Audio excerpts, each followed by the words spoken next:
Chapter 29. Calls. Come, Joe, it's time. For what? You don't mean to say you have forgotten that you promised to make 6 calls with me today. I've done a good many rash and foolish things in my life, but I don't think I ever was mad enough to say I'd make 6 calls in one day when a single one upsets me for a week. Yes, you did. It was a bargain between us. I was to finish the crayon of bait for you, and you were to go properly with me and return our neighbors' visits. If it was fair, that was in the bond, and I stand to the letter of my bond, Shylock. There is a pile of clouds in the east. It's not fair, and I don't go. Now that's shirking. It's a lovely day, no prospect of rain, and you pride yourself on keeping promises, so be honorable, come and do your duty, and then be at peace for another 6 months. At that minute, Jo was particularly absorbed in dressmaking, for she was mantua-maker general to the family, and took a special credit to herself because she could use a needle as well as a pen. It was very provoking to be arrested in the act of a first trying on, and ordered out to make calls in her best array on a warm July day. She hated calls of the formal sort, and never made any till Amy compelled her with a bargain, bribe, or promise. In the present instance there was no escape, and having clashed her scissors rebelliously, while protesting that she smelled thunder, she gave in, put away her work, and taking up her hat and gloves with an air of resignation, told Amy the victim was ready. "Jo March, you are perverse enough to provoke a saint. You don't intend to make calls in that state, I hope," cried Amy, surveying her with amazement. "Why not? I'm neat and cool and comfortable, quite proper for a dusty walk on a warm day. If people care more for my clothes than they do for me, I don't wish to see them.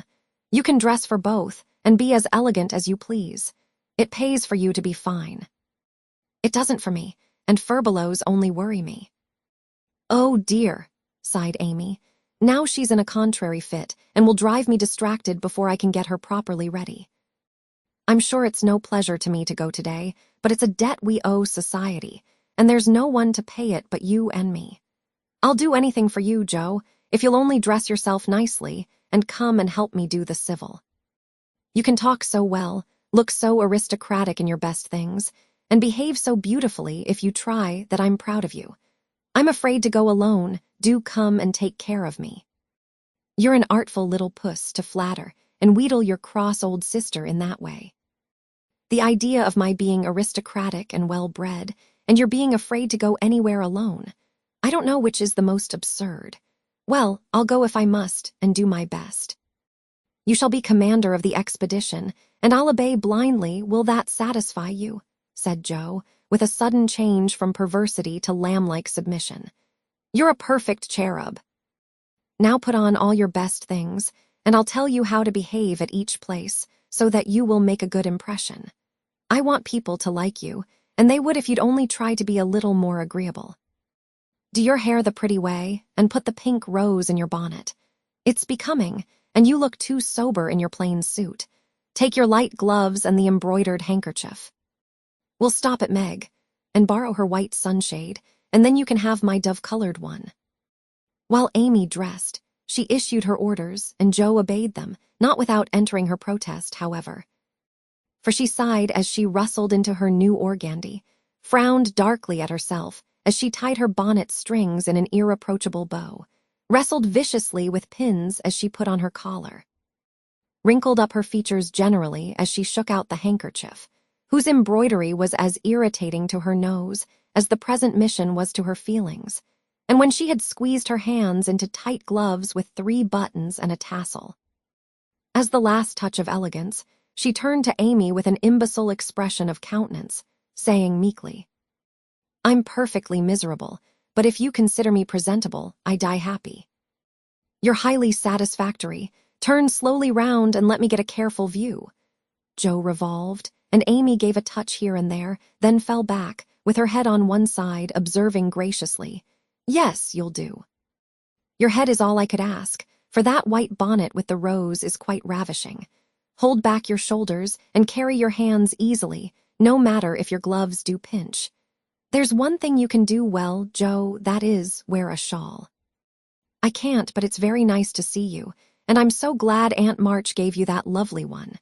It's simple, but handsome, and those folds over the arm are really artistic. Is the point of my mantle in the middle, and have I looped my dress evenly? I like to show my boots, for my feet are pretty, though my nose is. You are a thing of beauty and a joy forever, said Joe, looking through her hand with the air of a connoisseur at the blue feather against the golden hair. Am I to drag my best dress through the dust, or loop it up, please, ma'am? Hold it up when you walk, but drop it in the house. The sweeping style suits you best, and you must learn to trail your skirts gracefully. You haven't half-buttoned one cuff. Do it at once. You'll never look finished if you are not careful about the little details, for they make up the pleasing whole. Joe sighed and proceeded to burst the buttons off her glove in doing up her cuff, but at last both were ready and sailed away, looking as pretty as pictures, Hannah said, as she hung out of the upper window to watch them. Now, Joe dear, the Chesters consider themselves very elegant people, so I want you to put on your best deportment. Don't make any of your abrupt remarks or do anything odd, will you? Just be calm, cool, and quiet. That's safe and ladylike, and you can easily do it for 15 minutes, said Amy, as they approached the first place, having borrowed the white parasol and been inspected by Meg, with a baby on each arm. Let me see. Calm, cool, and quiet. Yes, I think I can promise that. I've played the part of a prim young lady on the stage, and I'll try it off. My powers are great, as you shall see, so be easy in your mind, my child. Amy looked relieved, but naughty Joe took her at her word. For during the first call she sat with every limb gracefully composed, every fold correctly draped, calm as a summer sea, cool as a snowbank, and as silent as the Sphinx. In vain Mrs. Chester alluded to her charming novel, and the Mrs. Chester introduced parties, picnics, the opera, and the fashions. Each and all were answered by a smile, a bow, and a demure yes or no with the chill on. In vain Amy telegraphed the word talk, tried to draw her out, and administered covert pokes with her foot. Joe sat as if blandly unconscious of it all, with deportment like Maud's face, icily regular, splendidly null. What a haughty, uninteresting creature that oldest Miss March is, was the unfortunately audible remark of one of the ladies, as the door closed upon their guests. Joe laughed noiselessly all through the hall, but Amy looked disgusted at the failure of her instructions, and very naturally laid the blame upon Joe.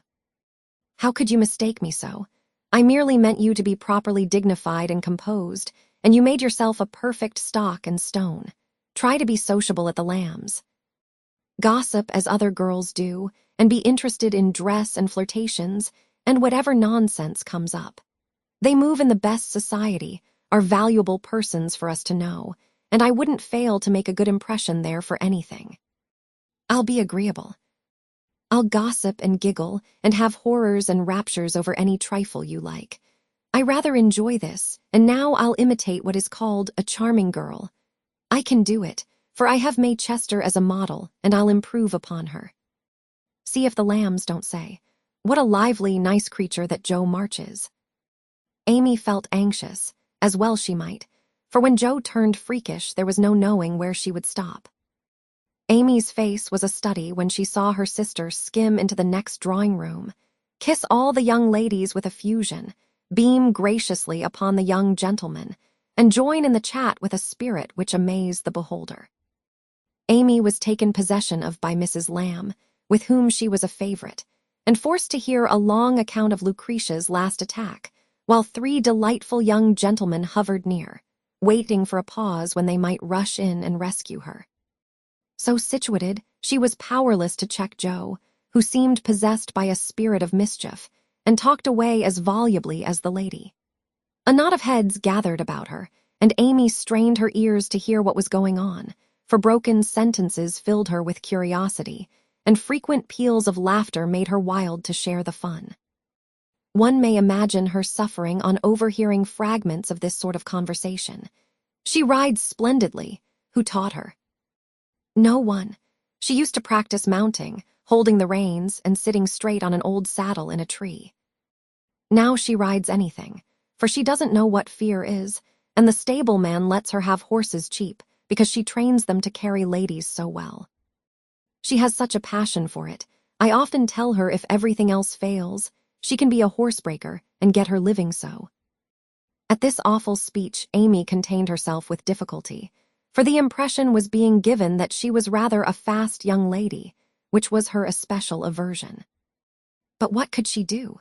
For the old lady was in the middle of her story, and long before it was done, Joe was off again, making more droll revelations and committing still more fearful blunders. Yes, Amy was in despair that day, for all the good beasts were gone, and of 3 left, one was lame, one blind, and the other so balky that you had to put dirt in his mouth before he would start. Nice animal for a pleasure party, wasn't it? "Which did she choose?" asked one of the laughing gentlemen who enjoyed the subject. "None of them. She heard of a young horse at the farmhouse over the river, and though a lady had never ridden him, she resolved to try, because he was handsome and spirited." Her struggles were really pathetic. There was no one to bring the horse to the saddle, so she took the saddle to the horse. My dear creature, she actually rode it over the river, put it on her head, and marched up to the barn to the utter amazement of the old man. Did she ride the horse? Of course she did, and had a capital time. I expected to see her brought home in fragments, but she managed him perfectly, and was the life of the party. "Well, I call that plucky."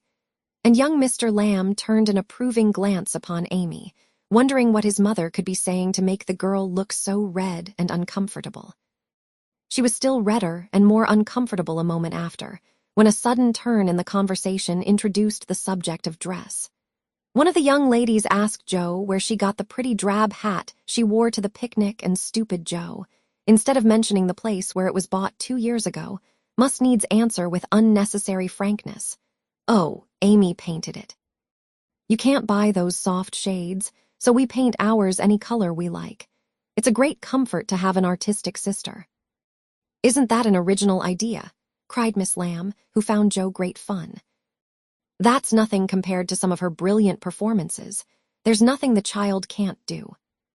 Why, she wanted a pair of blue boots for Sally's party, so she just painted her soiled white ones the loveliest shade of sky blue you ever saw.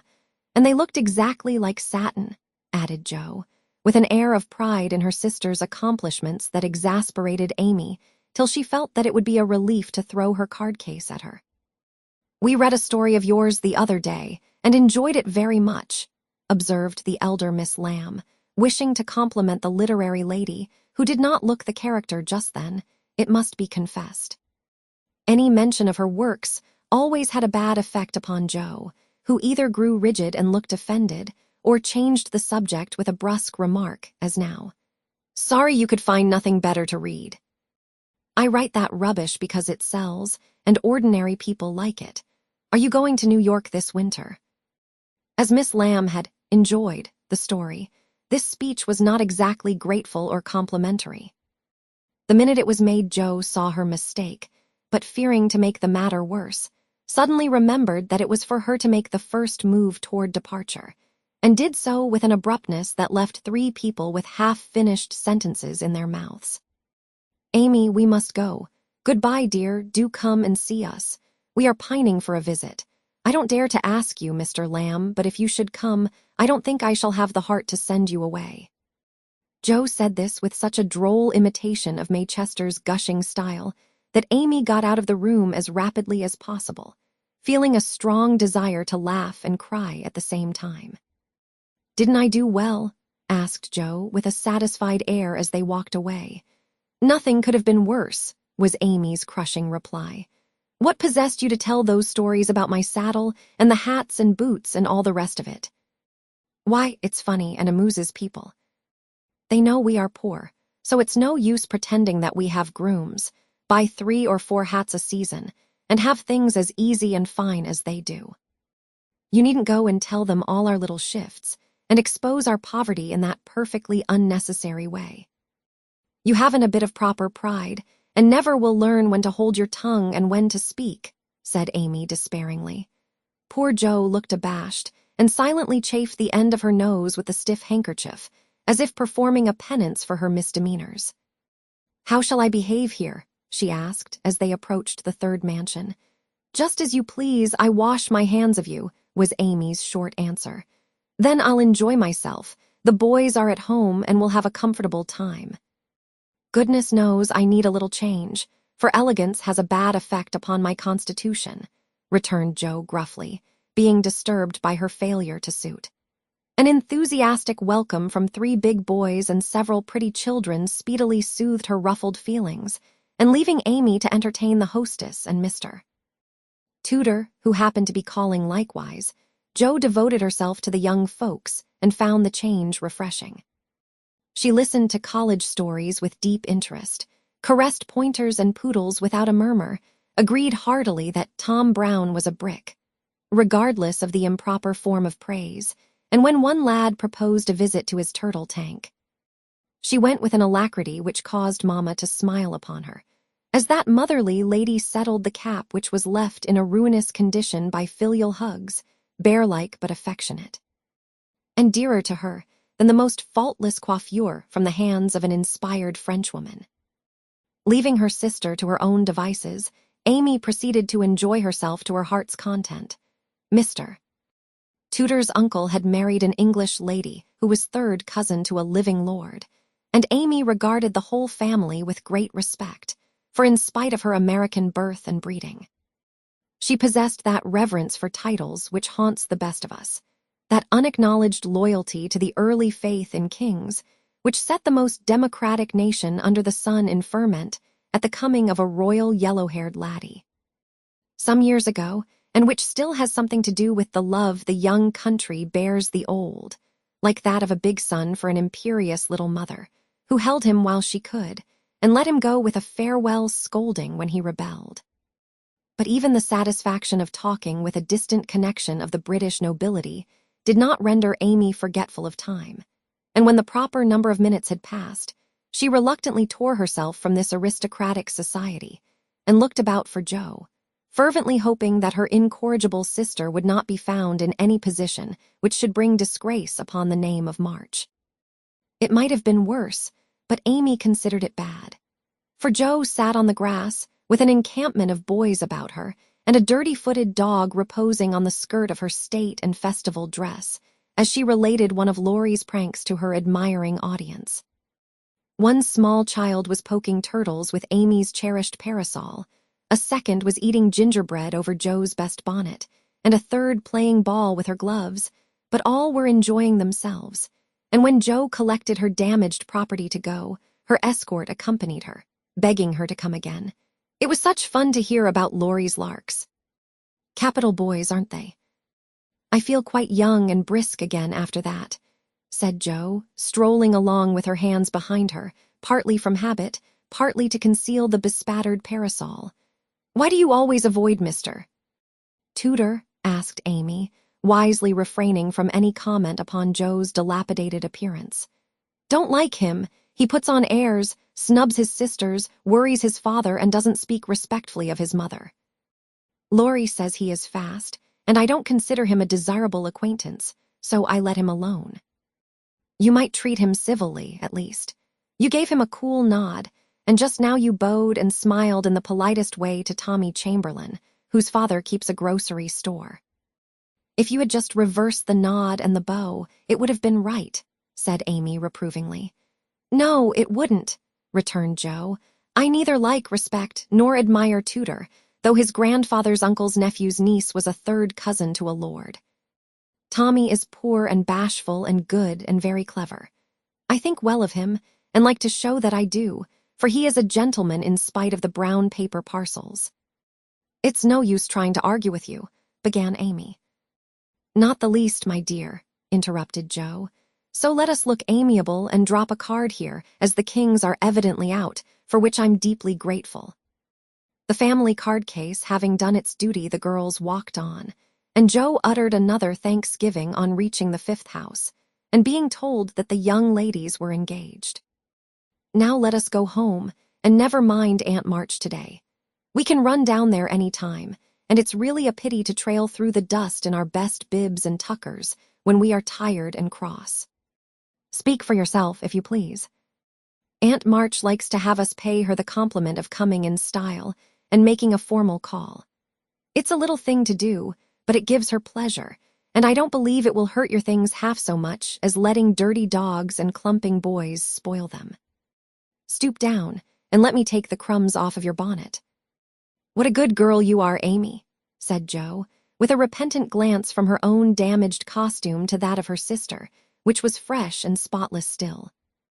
I wish it was as easy for me to do little things to please people as it is for you.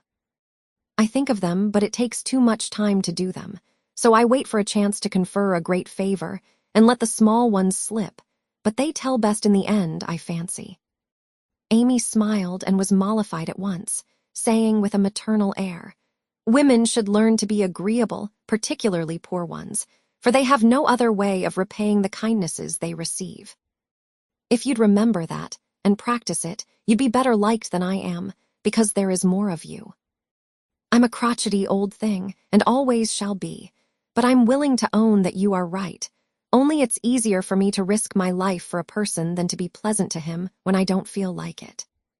It's a great misfortune to have such strong likes and dislikes, isn't it? It's a greater not to be able to hide them. I don't mind saying that I don't approve of Tudor any more than you do, but I'm not called upon to tell him so. Neither are you, and there is no use in making yourself disagreeable because he is. But I think girls ought to show when they disapprove of young men, and how can they do it except by their manners? Preaching does not do any good, as I know to my sorrow, since I've had Teddy to manage. But there are many little ways in which I can influence him without a word, and I say we ought to do it to others if we can. Teddy is a remarkable boy, and can't be taken as a sample of other boys, said Amy, in a tone of solemn conviction, which would have convulsed the remarkable boy if he had heard it. If we were belles, or women of wealth and position, we might do something, perhaps, but for us to frown at one set of young gentlemen because we don't approve of them, and smile upon another set because we do, wouldn't have a particle of effect, and we should only be considered odd and puritanical. So we are to countenance things, and people which we detest, merely because we are not belles and millionaires, are we? That's a nice sort of morality. I can't argue about it. I only know that it's the way of the world, and people who set themselves against it only get laughed at for their pains. I don't like reformers, and I hope you never try to be one. I do like them, and I shall be one if I can, for in spite of the laughing, the world would never get on without them. We can't agree about that, for you belong to the old set, and I to the new. You will get on the best, but I shall have the liveliest time of it. I should rather enjoy the brickbats and hooting, I think. Well, compose yourself now, and don't worry Aunt with your new ideas. I'll try not to, but I'm always possessed to burst out with some particularly blunt speech or revolutionary sentiment before her. It's my doom, and I can't help it. They found Aunt Carol with the old lady, both absorbed in some very interesting subject, but they dropped it as the girls came in, with a conscious look which betrayed that they had been talking about their nieces. Jo was not in a good humor, and the perverse fit returned, but Amy, who had virtuously done her duty, kept her temper and pleased everybody, was in a most angelic frame of mind. This amiable spirit was felt at once, and both aunts my-deared her affectionately, looking what they afterward said emphatically, "That child improves every day." "Are you going to help about the fair, dear?" asked Mrs. Carol, as Amy sat down beside her with the confiding air elderly people like so well in the young. "Yes, Aunt. Mrs. Chester asked me if I would, and I offered to tend a table, as I have nothing but my time to give." "I'm not," put in Jo decidedly. "I hate to be patronized, and the Chesters think it's a great favor to allow us to help with their highly connected fair. I wonder you consented, Amy. They only want you to work." "I am willing to work. It's for the freedmen as well as the Chesters, and I think it very kind of them to let me share the labor and the fun. Patronage does not trouble me when it is well meant." "Quite right and proper. I like your grateful spirit, my dear. It's a pleasure to help people who appreciate our efforts. Some do not, and that is trying," observed Aunt March, looking over her spectacles at Joe, who sat apart, rocking herself with a somewhat morose expression. If Joe had only known what a great happiness was wavering in the balance for one of them, she would have turned dove-like in a minute. But unfortunately, we don't have windows in our breasts, and cannot see what goes on in the minds of our friends. Better for us that we cannot as a general thing, but now and then it would be such a comfort, such a saving of time and temper. By her next speech, Jo deprived herself of several years of pleasure and received a timely lesson in the art of holding her tongue. I don't like favors. They oppress and make me feel like a slave. I'd rather do everything for myself and be perfectly independent. Ahem, coughed Aunt Carol softly, with a look at Aunt March. I told you so, said Aunt March, with a decided nod to Aunt Carol. Mercifully unconscious of what she had done, Jo sat with her nose in the air and a revolutionary aspect which was anything but inviting. Do you speak French, dear? Asked Mrs. Carroll, laying a hand on Amy's. Pretty well, thanks to Aunt March, who lets Esther talk to me as often as I like, replied Amy, with a grateful look, which caused the old lady to smile affably. How are you about languages? Asked Mrs. Carroll of Jo. Don't know a word.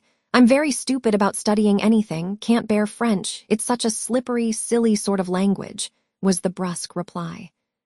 Another look passed between the ladies, and Aunt March said to Amy, You are quite strong and well now, dear, I believe. Eyes don't trouble you any more, do they? Not at all, thank you, ma'am. I'm very well, and mean to do great things next winter, so that I may be ready for Rome, whenever that joyful time arrives. Good girl, you deserve to go, and I'm sure you will some day, said Aunt March, with an approving pat on the head as Amy picked up her ball for her. Crossbatch, draw the latch. Sit by the fire and spin, squalled Polly, bending down from his perch on the back of her chair to peep into Jo's face, with such a comical air of impertinent inquiry that it was impossible to help laughing. Most observing bird, said the old lady. Come and take a walk, my dear, cried Polly, hopping toward the china closet with a look suggestive of a lump of sugar. Thank you, I will. Come, Amy. And Jo brought the visit to an end, feeling more strongly than ever that calls did have a bad effect upon her constitution. She shook hands in a gentlemanly manner, but Amy kissed both the aunts, and the girls departed, leaving behind them the impression of shadow and sunshine, which impression caused Aunt March to say as they vanished. You'd better do it, Mary. I'll supply the money. And Aunt Carol to reply decidedly, I certainly will if her father and mother consent.